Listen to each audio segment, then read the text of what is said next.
నమ్మండి, నమ్మకపోతే ప్రమాదం ఉందని. మానవుడా, నీ జన్మ కర్మ పాపములో మరణిస్తే నిత్య నరకాగ్ని గుండం ఉందని పరిశుద్ధ గ్రంథం బోధిస్తూ ఉంది. ప్రమాదం ఉందని చెప్పకూడదా? శాశ్వతమైన ప్రమాదం.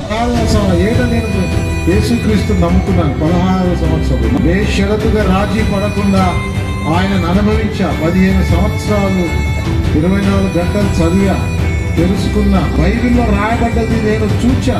నా వెంట రండి, ఎన్నో రుజువుల ఆధారాలు. 38,000 మంది విద్యార్థులను తరలించి పెరుగుతూనే ఉన్నారు. యేసు ప్రభు ఎంతో మందిని రక్షించడం చూశారు. మీలో అభద్రత భావం ఏర్పడింది. దాడి చేయడం తప్ప మరో మార్గం లేదు.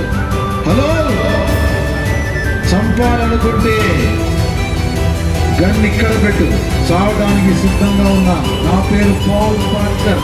యేసు క్రీస్తు కొరకు చావడానికే యేసు ప్రభుని నమ్మా.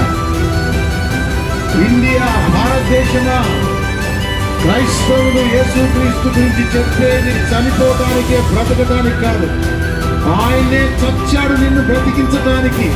ముస్లిమ్స్ కొట్లాడితే పాకిస్తాన్ ఇచ్చారు, హైందవులు హిందుస్థాన్ ఇచ్చారు, క్రైస్తవులు కొట్లాడితే కబరస్థాన్ ఇచ్చారు.